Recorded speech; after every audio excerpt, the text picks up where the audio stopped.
పుష్ప 2 తొక్కిసలాట కేసులో పోలీసులు ముగ్గురిని అరెస్ట్ చేశారు. ఈ ముగ్గురులో సంధ్యా థియేటర్ యజమానితో పాటు మేనేజర్, సెక్యూరిటీ మేనేజర్ను పోలీసులు అరెస్ట్ చేసి రిమాండ్కు తరలించారు. ఆర్టీసీ క్రాస్ రోడ్లోని సంధ్యా థియేటర్ వద్ద ఈ నెల 4వ తేదీన పుష్ప 2 సినిమా బెనిఫిట్ షో సమయంలో తొక్కిసలాట జరిగింది. అయితే ఈ తొక్కిసలాటలో రేవతి అనే మహిళ మరణించింది. ఓ బాలుడు తీవ్రంగా గాయపడ్డాడు.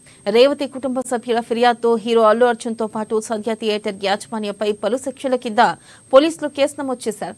ఈ కేసులో తాజాగా ముగ్గురిని అరెస్ట్ చేశారు పోలీసులు. ఇక ముందుగా ఇన్ఫర్మేషన్ ఇవ్వకపోవడంతోనే ఇలాంటి సంఘటన జరిగిందని ఏసీపీ రమేష్ కుమార్ అన్నారు. ఇక లీగల్ టీంతో సంప్రదించి విచారణ నిమిత్తం హీరో అల్లు అర్జున్ కి కూడా త్వరలో నోటీసులు ఇస్తామని తెలిపారు.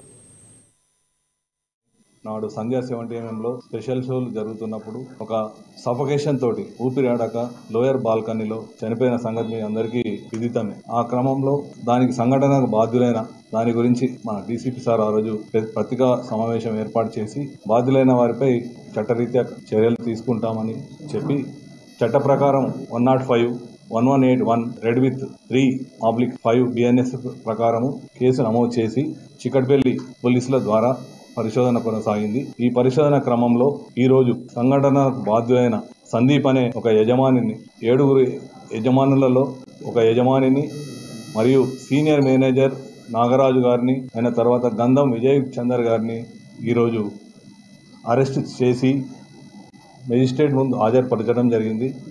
వారిని జ్యుడిషియల్ రిమాండ్కు తరలించడం జరిగింది. ఈ సంఘటనలో అబ్బాయి ఇప్పుడు హాస్పిటల్లో, ఒక సూపర్ స్పెషాలిటీ హాస్పిటల్లో